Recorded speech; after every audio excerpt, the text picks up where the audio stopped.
Uh, Good morning to all. So I will deal with the paper 1 module 4, which is basically the application of group theory. So if you will see, there are the three subsections. Among them, one is corresponding to the recapitulation part. Second is the Salk and molecular energy diagram of various point group. For example, C2V in that case water, for C3V ammonia molecule. And the third one is corresponding to the molecular energy diagram of the cluster compound. So today we shall start with the recapitulation part to understand about the point group, character table, and then we will learn how to find out the reducible representation and IR and Raman active mode. So the best way to find out the point group is to define whether the given molecule is linear or non-linear. I hope you people understand what is linear. So first of all, for the linearity, there should be a bond angle of 180 degree, right? And of course, if the number of atom is 2, then it will be linear only. But if the number atom is 3, then the bond angle should be 180. That is a common criteria to classify whether the molecule is linear or non-linear. Okay, so if it is linear and having the center of inversion, then the point group will be D infinite H. If it is linear but there will be a no presence of inversion center, then the point group will be C infinite V. The example of D infinite H point group is carbon dioxide, where the C is the point where the center of inversion exists. And the other example of this point groups are H2, N2, F2. So any homonuclear molecule which is of linear orientation will have the point group D infinite H. Now the second one is SCN. Here there is no center of inversion because two different type of atoms are present. One is H, C and N. So there is no point of the existence of cent I. So the point group will be C infinite V. The another example are CO, NO, HCl and 2. So all heteronuclear but linear molecule will have the point group of C infinite V. The non-linear molecule. In the non-linear molecule, what we have to check that how many axes of rotation are present. Axis of rotation correspond to Cn. It can be C2, C3, C4, C5, C6 and so on.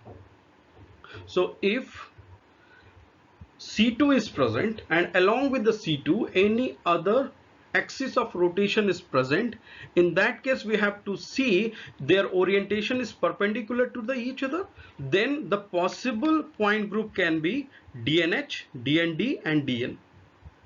And if the angle of orientation between C2 and Cn is not perpendicular, then the possible point group will be CNH, CNV, Cn and S2n. Now for the DNH, DND, DN, another prospect is the presence of sigma H group, right? If sigma H is present, then DNH, otherwise the remaining two possibility, that is DND and DN. And as correspond ND means if there will be a sigma D, then it will be called as DND point group, otherwise it will be DN point group. Now if you will look here again the classification criteria is sigma H. Sigma H present, then the point group will be CNH, otherwise the remaining one. CNV means sigma V, and Cn and S2n can be distinguished on the presence of improper axis of rotation, that is Sn. If Sn is present, then the point group will be S2n. If it is not present, then the point group will be Cn. So these are the possibility to find out the point group in the various molecules. Now we will see, if this H is going to be changed here and this H is going to sit here, right? Okay, so C2 is present. Another possibility, any other axis of rotation is present? No, right? So the possible point group can be CNH, CNV, Cn and S2n. Now the further if you will move, we will see what? We'll see whether sigma H or sigma V is present. So here no sigma H is present. So these possibilities can be ruled out. The next is sigma V. Yes, sigma V is present, which is going to be passed through actually through oxygen. One is along the oxygen, one is containing the oxygen. Here I have shown only one, but actually two possible sigma V are there. One is along the oxygen, which is basically passing through the oxygen atom, and another is the plane which contains the oxygen atom. Okay, so point group will be CN. Next is ethylene. Here the axis of rotation is 2, but two type of C2 are present. One is along the double bond, you will see here. Another is perpendicular to the double bond, or you can say parallel to the double bond, right? And sigma H is also present. So the point group can be D2. Similarly for BF3, first of all, two axes of rotation. One is C2, which pass through this BF bond, and another which is passed through the boron atom, that is C3. And if you will see the orientation of C2 and C3, it is perpendicular, right? So the possibility of D point group, right? In that D, now we have to find out whether sigma H is present, sigma V is present, or sigma D is present. Here the sigma H is present, which contains all the boron atom as well as fluorine. So in this case the point group will be D. Next, this is S3BO3. Only one axis of rotation, that is C3, and sigma H is present, so the point group will be C3H. This is a benzene, D6H. Now ferrocene. In case of ferrocene, two possible orientations are there, actually three, but it used to be considered as only two. One is staggered, another is eclipsed, right? The third one is something which is in between of staggered and eclipsed, right? But most of the book used to avoid this, but okay, so to avoid the ambiguity I will not discuss about it. But probable configuration for the ferrocene orientations are staggered and eclipsed. For staggered, the point group is D5D, means here C5 is present, undoubtedly C2 is also present, and along with that sigma D is present, so this is D5D. What you have to find out, you have to find out the point group of the ferrocene of eclipsed configurations, and also mention the symmetry as a home. Now we will move towards the inorganic complexes. This is copper bisethylene diamine. So in that case, if you will see C2, only possibility is C2, but 2 C2 is there. And if you will see the orientation of both the C2 axes, these are the perpendicular. So again it will be classified in D point set, right? Now what we will see, we will towards the mirror plane, whether it is sigma V, sigma H, or sigma D. So there is no sigma H, no sigma D, right? So the point group will be D2. This is tris ethylene diamine cobalt 2. Here the point group will be D3. Again, tris glycinato cobalt 3, point group is C3. What I want to tell you here, if you will move towards the more complicated structure of inorganic complexes, there is a lack of mirror plane, and in that case your point group is shifting towards DN or CN point set. N correspond to what? Principal axis. So suppose if it is having C3 as a principal axis, then the point group will be D3. Okay. Next, LE, DND. Now this is the main topic, IR and Raman active mode. So before we will proceed for the calculation of IR and Raman active mode, we should understand how our character table looks like. I'm pretty sure that you might be knowing, but still I want to rebrush some fact. So this is the character table of C2V point group. Okay, so if you see on the left corner, the red circle one, this one, so basically this is called point group. Okay, next, this is called symmetry operation. So here four symmetry operation, one is E, C2, sigma xz and sigma yz, and the H is correspond to the order of group. And what is the order of group? It is basically the sum of the coefficient of symmetry operations. So here how many E are present? 1. How many C2? 1. How many sigma xz? 1. So how many sigma yz? 1. So total order of the group is 4, right? In the left corner, if you will see here, it is represented as A1, A2, B1, B2. In few of the book, it is represented as tau 1, tau 2, tau 3, tau 4. It is called as irreducible representation. Okay, but here this A1, A2, B1, B2, actually the representation of irreducible prospect can also be written in the form of Mulliken symbol. So it was the Mulliken who has given some rule to write the mode, irreducible representation with respect to the principal axis and also with respect to the mirror plane. Okay, we will learn later. I told you it is A1, right? So A1 correspond to what?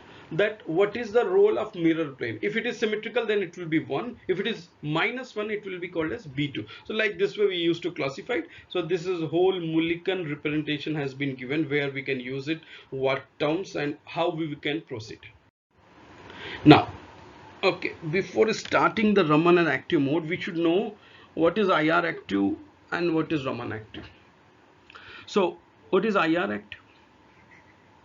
If the molecule is having the change in dipole moment, then it will be IR active. However, if the molecule is having change in polarizability, then it will be called as Raman active. Is that clear? Okay. Now, what is polarization? Okay, in general sense, I can say what is polarizability. So basically, polarizability is the measurement with which magnitude you can distort the electron cloud around the molecule. That will be called as polarizability, right? Okay, so this is a formula to calculate the number of vibrational mode, that is 3n minus 6 and 3n minus 5. 3n minus 5 will be used for linear molecule and 3n minus 6 will be used for non-linear molecule. Okay, now we will learn these many things later. Okay, this is the rule for the representation of molecule before to calculate IR and Raman active. Okay, always remember point 2, the coordinates are assigned according to the convention that the highest fold axis of rotation. Means the principal axis is always aligned along the z axis and the x axis is perpendicular to the plane of molecule. Okay, so suppose the plane is defined with yz, then the x orientation will be perpendicular to the yz. See, about this point I must say the fixed criteria is the principal axis will always follow the z axis, right? For rest of the thing, it all depends that which things you are going to follow. Like from our childhood, what we have learned that x, this is x, now this is y. But always remember, x can be changed, right? But z cannot be.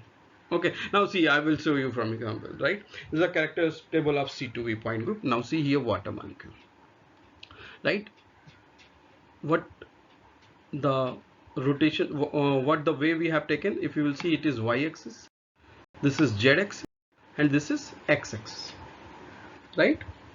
Okay, now what we will do, we will bifurcate all the possible atom into the 3 axes. So how many number of atoms are present? 2 hydrogen and 1 oxygen. So the total number of atom present is 3. So you can directly calculate the number of vibrational mode present in the water molecule. If you will see, the formula will be 3n minus 6, n correspond to the number of atoms. So here we will put it 3 minus 6 is equal to 3. So total active, a normal active vibration mode will be 3. Active or non-active we will see later. Now see, we will find out the reducible representation for water molecule. So first our work is to define the axis of all the atom, right? And during this defining, one has to remember that z axis should always accompany the C2 axis or the principal axis, right? And this y can be x and x can be y. It can be acceptable. It all depends that which prospect you are going to apply. So sometime if you will go through with the Cotton, right, he used to opt y as a x and x as a y. But if you will go with Carter or what you call John Bishop, they will follow the same trend what I have mentioned shown here. Okay, so now what we'll do with respect to the symmetry element, we will operate the molecule, and there is a rule that if there will be a change. Yeah, the molecule atom is going to move during the operation, then it will be 0, right? And if only the direction is going to be changed, then we will prefer -1. And if it is going to remain unchanged, then we will consider it as 1 for every axis. Okay, for the calculation of reducible repellent. Let us start with E. So what is E basically? E symmetry element में क्या करते हैं? We used to rotate the molecule with 360 degree, right? So anything which is going to rotate it with 360, what you will get? You will get the same thing, right? So I can say that with respect to x, y, z of every atom, nothing is going to be changed, right? So the total number of axes which are going to be unchanged will be 9, right? For oxygen, 1, 2, 3. For this hydrogen, 4, 5, 6. For this hydrogen, 7, 8, 9. So the reducible representation, if you write with respect to E, will be fine. Now let us move towards the C2. Now once you will perform C2 along this Z axis, what would be happen first? You will see this H, this one is going to shuffle here, and this one is going to be sit here. So both H are going to be changed. So the contribution will be 0. The only thing which is going to be remain unchanged with respect to atom is oxygen. Now we'll come to the axis. Now see, if you will rotate, what would be happen? Rotate along this C2, what would be happen? This Y is going to be here. This X is going to be here, but Z is going to be remain same. So Z will contribute how much? 1. This X will contribute -1, and this minus Y axis will contribute -1. So total, how much it will be? -1, -1, +1. So overall it will become -1. C2 contribution will be -1. Now let us do for ZX. What is ZX? So in case of ZX, if you will see, the plane which should be passed through what? XZ means which is passed through oxygen atom, right? In that case, what would be the scenario? If you will see here, what would be happen? Which are the things are not going to be changed? So see, first of all, if you will pass through the plane through oxygen atom, H again going to be here, this H is going to be here. Is that right? Agreed or not? So in that case, what would be happen? Again, the whole atom is going to be changed. So the contribution will be 0 from both the hydrogen. The only thing which is going to be considered is with respect to the oxygen. In that case, if you will see here, the things which are along the X and Z, they cannot be changed because that is the plane which is going to be considered, right? So the X is going to be remain same, so it is +1. Z is going to be remain same, so again it will be +1. So the contribution will be +2. But what about Y? Y is going to be changed. That will be -Y, I can say. So it will contribute -1. So the overall character will be +1. Now the last is sigma YZ. What is sigma YZ? Sigma YZ is the plane which contains whole molecule, right? The whole molecule. If you look at the whole molecule is going to be considered, in that case, what will be the scenario? It will be 3. How come? Can anybody tell me? Now see, in that case, how come it will be 3? See, again, you always remember, here YZ is there, right? So how many number of atoms? 3, right? So YZ is not going to be changed, right? So 3 multiplied by 2, so 6 axes are not going to be changed. What axis is going to be changed is X. And how many atom is there? 3. So 3 multiplied by -1, so it will be -3. So the overall for the molecule, it will be 6 minus 3, so it will be 3. So this is the reducible representation. That is, with respect to the E, it will be 9. With respect to the C2, it is -1, sigma xz 1 and 3. So this is the formula for the reducible representation, right?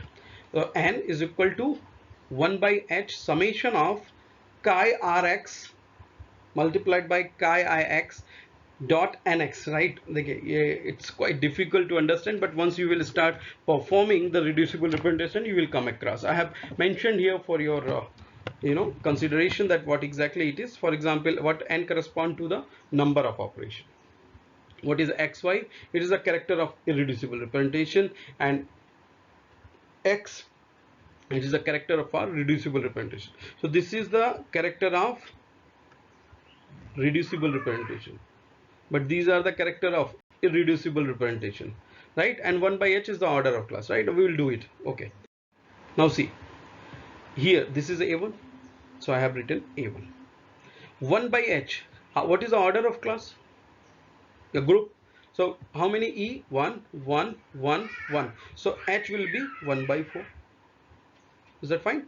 Now 9 is the reducible representation, this one, right? Multiplied by 1, this is 1, then 1 and then 1. For this one it is 3, right? Then 1 and then 1, right? So total we will calculate, it will be 3. Now we will do it the same thing for the a2. So in that case, if you will see for the a2, if you will see, it will become 1, right? Like how it is same way, 1 by 4 irreducible remainder 9, then 1, then 1, then again minus 1 1 1, then 1 minus 1 1, then 3 minus 1 and 1. So the overall it will be 1. Like this v1 it will be 2 and 3. So what we can write it, the overall total reducible representation will be 3a1 a2 2b1 plus 3b2. Is that fine? Now so now tau total is 3a1 plus a2 plus 2b1 plus 3b2.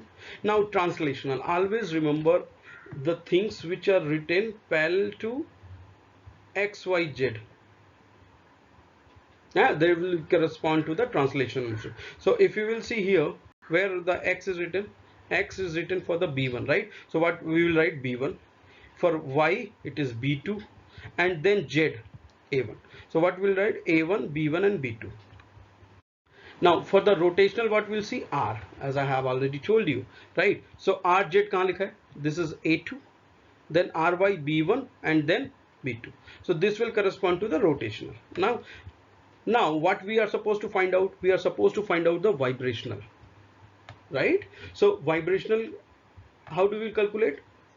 Vibrational is equal to total mode minus translational minus rotational. So if you see vibrations we are showing here, this is 2 and this is 1, so 2, and this is the spectra I have shown you here, simplified prospect, right? 3 peaks are there. Antisymmetric with respect to that principal rotation axis. So notice we have this lopsidedness. So if we did a C2 rotation, the vector that's stretching out would be compressed on the other side and vice versa. So this is lopsided stretching nature. And this B2, this antisymmetric stretch, occurs at 3,756 wave numbers. And then the next vibration mode that we have is an A1. And this is an A1 stretch. So this is a stretching mode, and this occurs at 3,657 wave numbers. So this is a symmetric stretch. So if we did a rotation about the C2 axis, the extended one also looks like the extended one on the other side. And if it's compressed on this side, it's also compressed on the other side. So it's symmetric with respect to that rotational axis. And then our other A1, because we said, remember there are 3 vibrational modes, a B2 and A1 and another A1. This other A1 comes at a lower frequency at 1595, and this is a bend. So this bend produces a change in polarizability and the change in the net dipole moment of the molecule. So once the irreducible anti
Using the group theory to determine I have already told you that XYZ for the irreducible representation, then the mode will be IR. Now, so what we have come across is that the total active IR active modes are 2A1 plus B2. Is that okay? Now see, here this is a shortcut I have framed you. Rather than to distinguish all the atom in 3 bond axis vector, what we can do, we can see the molecule with respect to the atom. Means earlier what we used to, we will rotate along the axis, then we will say how many axes are going to be changed, right? But what we can do, we can see with respect to the atom. Means like if you are operating the oxygen C2, right? So what it is going to be changed, what is going to be remain unchanged? Oxygen is going to be remain unchanged. So what we will say, unshifted atom is 1, right? Unshifted atom for E, all 3 is going to be. So rather than to distinguish with respect to the axis, what we will do, we will classify it with respect to the atom. So in that case, what we are, additional factor is going to become, that is contribution per atom. For that there is a formula I have already given you. For E you will always write 3, right? For Cn, actually I have already solved it with respect to C2, C3, C4, C6. Otherwise, to find out this, we have a formula 1 plus 2 cos 360 upon, for example, if you want to solve with respect to 180, yeah, C2. So what you will do, n is equal to 2. So cos 80 is equal to what? Minus 1. So minus 1 multiplied by 2. So minus 2 plus 1, that is minus 1. So this way. For Sn, this one. So what we will do, contribution per atom is 3 minus 1, 1, 1. And then reducible representation will come. We will multiply this. 3 multiplied by 3, 9, minus 1, 1, 3. But rest of the practice will be same. Like we have to see X, Y, Z axis where it is present. We will write it. And that will correspond to translational, right? And then we'll say Rx, Ry, Rz, that will correspond to rotational. Now you will add translational and rotational and subtract with the total, and you will come across with the vibrational mode, right? The same thing you have done with respect to the axis also. I want to tell you both things are right? The only thing is, for H2O the number of atoms is 3, but if you will move towards some complicated molecule, in that case what the problem is going to become, it is very difficult to distinguish all the atom with respect to axis. Like suppose I would say the example CS2Br2, right? CS2Br2 number of atom is 5. Every atom is bifurcated in 3 axes, so the number of axis what you have to notify is 20, sorry 15, right? So it is very difficult. So in that case what we will do, we will consider this formula, and with respect to that we will find out the reducible representations. So today we have deal with C2V point group, right? As a homework you have to do for C3V, and then we will move towards some more complicated point group, and we will conclude what exactly